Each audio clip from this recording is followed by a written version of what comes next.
PSE dañu nekk phase d'investissement moo tax ñu gis infrastructure yi TER bi BRT bi pont yi autoroute yi stade yi mais également on prend en compte d'autres secteurs mais tey li ñu am ci fonds li ñu am ci recette intérieure mais également li ñu am ci endettement extérieur mënul supporter toute cette charge là la raison pour laquelle il faudra s'accentuer ñu concentrer wu ci investissement yi les infrastructures structurantes bu demee ba nga xam ne bii dem nañ phase d'exploitation mooy li ñu employé jeunes yi ci TER bi wala BRT bi mais également recruter leen dans d'autres secteurs mais également moderniser l'agriculture et les autres secteurs comme la pêche mais ce qui est important mooy que sénégalais yi ils doivent comprendre que ni le PSE c'est à l'horizon 2035 à l'horizon 2035 dañu bëgg un Sénégal émergent et que moment bii nii moment de patience la c'est vrai que ça peut être difficile parce que le panier de la ménagère souffre mais également jeunes yi nga xam ne amuñu liggéey am nañ kersa si gis xool seen yaay. ñoom liggéey sa gis seen bopp amatuñu fu ñu yaakaar donc yaakaar boobu noonu jàpp nañ ne en 2024 bu ñu commencé la phase d'exploitation du PSE. avec le troisième PAP. plan d'action prioritaire. bu boobaa war nañu mën a toog ak ñi nga xam ne ñooy autorités yi. alors Amadou Ba la question prioritaire des jeunes. je veux juste savoir ba xam Amadou Ba suy dem di battre campagne day défendre le bilan du président wala il va aller en tant que Amadou Ba créer son propre structure propre programme bi wala day continuer lay doon ci PSE bi comme da nga ne l'horizon 2035 lay doon. loolu mënuma ci wax lu bari parce que son programme politique c'est à lui de dresser son programme politique ce qui est sûr le bilan de Macky Sall en termes d'infrastructure c'est satisfaisant maintenant en termes de l'état de droit ak le capital humain muy jàppale la jeunesse jàppale leen taxawu leen loolu des na lu bari moom nag li mën mooy jàngat ci erreur Macky Sall président Macky Sall son excellence li nga xam ne matalu ko te temps bi mayu ko moom mu jàngat ci gën a jubbantiwaat gën a doxal en 2024 il a la chance d'avoir fréquenté Macky Sall ànd ak moom liggéey ak moom dans le cadre d'un programme moom moo gën a mën a xam fan lay teg tànkam en 2024 pour taxawu sénégalais yi te taxawu sénégalais yi nag moom moo tax ñun ñëpp ñu engagé wu jàppale ko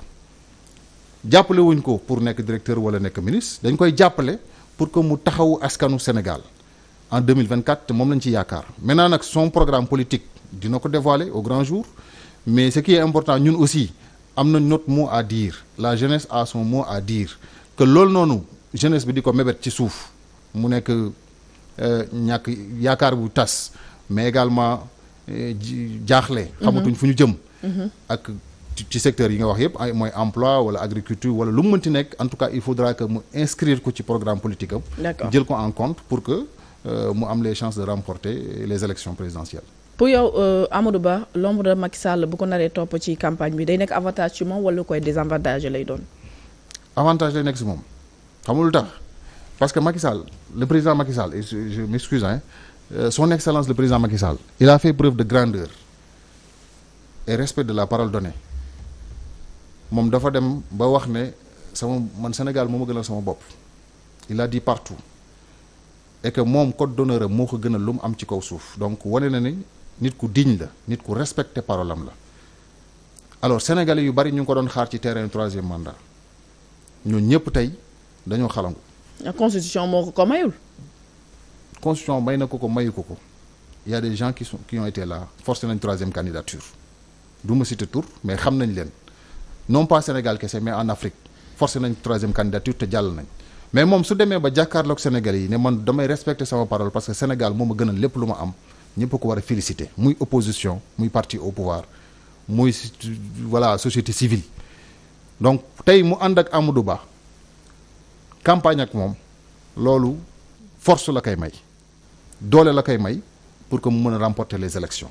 et moom wax na ko dina ànd ak yéen du début à la fin et ki nga xam ne mooy nekk président également dinaa ko taxaw su ko bëggee ci kaw mu namm ko alors dañ ko war a sargal war a jàpp ne moom dafa war a taxaw jàppale Sénégal bàyyi ko ci loxo yu wóor loxo yu sell loxo yoo xam ne loxoy jàmm la mais également ku ko mën a jëmale en 2035 à un Sénégal émergent.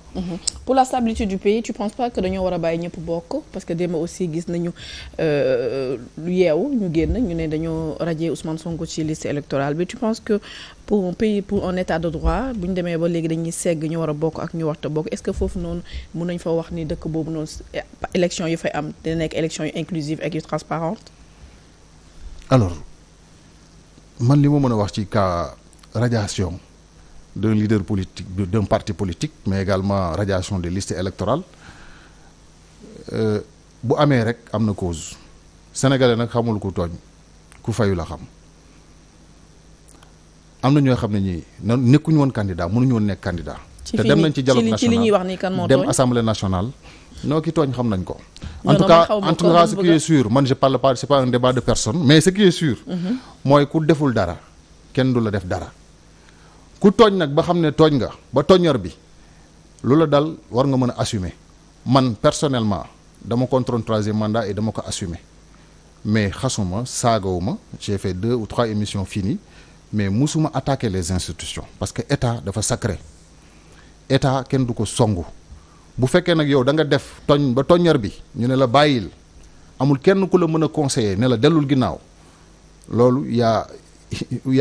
a sujet à réflexion mais également ñun war nañ xoolaat suñu bopp les sénégalais ki nga xam ne moo nekkoon di tooñ di wax lu ko neex di song état. pour yow kan moo doon tooñ Ousmane Sonko parce que fii ñaari. donc da nga bëgg ma jaar ci digg bi Ousmane Sonko laay wax. pour yow dafa tooñ. Ousmane Sonko de Pastef c'était un inspecteur des impôts et des domaines liggéey administration. di sa collègue. di sama collègue mais sequñu dara mosuñu liggéey ensemble mais ce qui est sûr mooy li mu def man ñi moo ko def ma wax ko. sa courage moom am nga ko aussi. du question courage am na lu ñuy woowee suicide am na. nit mën na courage bu suicide. non su ma nee yàlla si boppam di dénoncer su fekkee dafa am ay malversation wala su fekkee dafa am. mauvaise gestion non du question malversation. mauvaise gestion je reformule. mauvaise gestion décrier li nga xamante ne mooy la doon xew ci. ça n'a pas commencé par là. fa la commencé loolu tax ñu tegoon fa li nga xam ne mooy syndicat. l'histoire est lointaine. l'histoire est lointaine. dans une autre émission léegi ma bari nga daal lointaine en fait ce que je peux dire aujourd'hui mooy quelqu'un qui cherche à se faire connaître nekk un inspecteur des impôts et des domaines. wala mu nekk sax un inspecteur du trésor ou bien inspecteur des douanes il fait à dessein un acte il pose un acte. ci wolof. mu posé benn acte boo xam ne bi acte bu jaaduwul la boo xam ne bi loi mayu ko règlement mayu ko dara mayu ko lu ko ci fekk moom la te ba mu koy tàmbalee xam nga lan la fa la démarré envoyé lettre de vérification à la présidence de la république man bu ma nekkee vérificateur ñemewuma ko sañu ma ko def provocation la. laaj benn poste joxuñu la ko nga mer ngembu. kan moo laaj yàgg na ci biir politique. c'est des accusations graves. non c'est des accusations c'est pas des accusations. non da nga wax ne léegi Ousmane Sonko dafa laaj poste kenn joxu ko ont été là. loolu moom maa ngi koy soog a dégg. tu sais moi ce que je peux dire mooy xam nga lan la fii kenn defu politique pour dem dëkk ci benn néegu ñax les hommes politiques dañu war a arrêter di ñu nax ñëpp ñu fiy def politique c'est pour leur avancement et l'avancement les intérêts de leurs militants et leurs responsables politiques. képp kuy def politique am na loo ci namm la nga ci namm nag ça peut être à titre individuel mën na nekk aussi pour le Sénégal. D'accord. mais aujourd'hui munoo nekk un leader politique nga nekk un fonctionnaire décret bi la nommé président moo la ko def concours bi ñu organisé état moo ko organisé 5000 francs nga ciy cotisé li ci des yëpp toutes les conditions réunies. mais xarañteef ak gagné ko ak xarañteef ak dem concours xam ne quand on dit concours ça veut dire que am na ñu ñuy éliminé. moi j'ai réussi le concours moo ko yóbbu non c'est juste pour j'ai réussi le concours à 2 reprises. nekk loo xam ne dañ ko nommé ça parce que dafa def concours nekk inspecteur des impôts comme que tu l'as fait moo tax mu occupé poste boobu noonu donc nekk loo xamante ne dañ ko nommé nekkul poste nominatif. waaw d'accord mais alors chapitre boobu dañ koy tëj. c'est des facteurs réunis on est à 10 minutes. non c'est des facteurs réunis Khadija. suñu amutoon sécurité am xaalis bu ñu organiser concours am stabilité am démocratie ki dëkk Malem Hodar wala mu dëkk Fongolemi ñëw def ci concours convenablement bu amutoon conditions yëpp du réussir. c'est vrai que xarañteef bi ci la bokk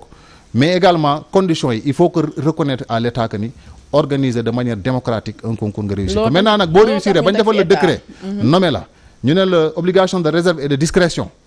nga génn nga am loo xam ne nii mënoon nga kaa bind à l'intérieur de l'administration bind ko sa directeur général bind ko sa ministre des finances ne ko constaté naa ne acte bi fayuñ ci 94 milliards wala fayuñ ci tant de milliards au titre des impôts et des taxes nga mën ko def defuloo ko nga yóbbu ko sur la place publique c'est fait à dessein. boo ko defee kenn faalew la tam nga génn ci biti alors dama bëgg a wax. tu es d'accord avec moi que mënuñu nekk ci réew nit ñi am seen droit di wax di ñaxtu di wax lu leen metti kon yéen ba ngeen ko defee quand vous étiez dans l'opposition ñu toll ci dëkk boo xam ne mel ni Sénégal boo fi manifester ñu tëj la soo fi waxee wax boo xam ne ñu nekk ci nguur bu neexu la ñu wala atteinte à la sûreté de l'État wala appel à l'insurrection est-ce que mën nañoo wax ne jamono ji recul démocratique bu les membres de l'opposition di wax dañ ko mën a wax ni c'est une réalité. Non, il y a pas de recul de la démocratie sénégalaise. C'est que nit ñi dañuy tromper. Pour au moment où il y a plus de 1000 jeunes wala plus de 1000 membres de l'opposition yoo xam ne ñu ngi dans les prisons pour yow loolu de recul démocratique. Mais c'est des forces occultes yoo xam ne dañu bëggoon taal Sénégal. non, c'est des forces occultes yu bëggoon taal Sénégal. Non, je te jure, c'est des forces occultes qui voulaient brûler le Sénégal. Khadija, tu peux comprendre un gendarme face à quelqu'un boo xam ne bii dafa encagoulé wu masqué wu. mënul identifier ban nit la xamul ne sénégalais la wala malien la wala guinéen la wala burkinabé la jàkkaarloog ñooñu ñu yore ay armes yore ay cocktail molotov autant pour moi. nara jël seen bakkan te gis nañ ay gendarmes yu ñu faray. D'accord. Si la gendarmerie n'avait pas la maîtrise. mais gendarmerie ay policiers yu ñu faray. kañ. ci magistère Macky Sall. xam nga aujourd'hui man je ne suis pas pour défendre dañuy waxtaan le cas de Pastef Sénégal différent. non affaire Pastef dañ ko def entre parenthèses parce que ma benn question boo xam ne il faut que ma laaj la ko parce que internet yaa ngi koy laajte dafa ñoo gis tamit benn lu bees maanaam dafa mel ne tous les inspecteurs des impôts maintenant sont devenus des politiciens est-ce que loolu ce n'est pas un précédent dangereux vous êtes tous devenus des politiciens yaa ngi wax Ousmane Sonko. non c'est pas un précédent dangereux ak ñeneen non mais suñu demee adwee léegi fonction publique tout le monde se met à la politique loolu ça devient dangereux. mais du tout amoon na avocat yu politique. administrateur civil yi. mais li ñu ko remarqué ci yéen les inspecteurs des impôts autorisation ci de benn corps de politique métier. bu ñu leen mayoon autorisation politique dañuy politique y a des administrateurs laa wax yoo xam ne ay préfet lañ ay gouverneur suñu leen mayoon autorisation politique dañuy politique parce que bëgg nañ ko mais tey loi bi permettre leen ko y a des magistrats yoo xam ne yi ils s'intéressent à la politique mais loi bi may lañu ko ñu def ko mais ñun ñi nga xam ne rien ne nous interdit de faire la politique am nañ droit ñu engagé wu pour suñu réew maintenant nag engagement bi ça peut être différent engagement bi warul am conflit d'intérêt là je suis d'accord conflit d'intérêt boobu nag la craindre parce que carrément yéen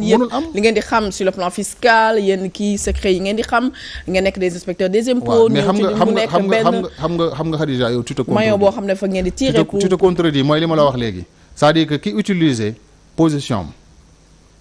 sur la base d'un décret nominatif mu nekk un inspecteur des impôts et des domaines mu jël dossier teg ko ci table télé wax ci te mënoon koo waxtaan ak directeur général war mën ko ma waxtaan ak ministère am war ko mën a yóbbu ci président waxtaan ci ak moom defu ko yóbbu ko sur la place publique léegi da nga ma ne kooku noonu li mu def normal na. j'ai pas dit li nga léegi nga wax conflit d'intérêt man je connais des dossiers mais musuma toog plateau télé wax ci dossier jàmbur man vérifier naa seen confrère Sen TV bu Bougane Zik FM Sen TV des médias musuma toog plateau télé wax le contenu du dossier. mais à ce rythme ni ngeen dëggoo ci politique vous allez le faire à ce rythme moom. non mais xalaatuma ko conflit d'intérêt parce que tous les inspecteurs des impôts la moitié maintenant sont devenus des politiciens. mais koo ci gis ils s'affichent wala ñoo xamante ne ils le font. il y a beaucoup d'inspecteurs des impôts yoo xam ne politikuñ am na inspecteurs des impôts yoo xam ne ñoo gën a brillant te ñoom ñoo yore la vision politique du Sénégal te politikuñu.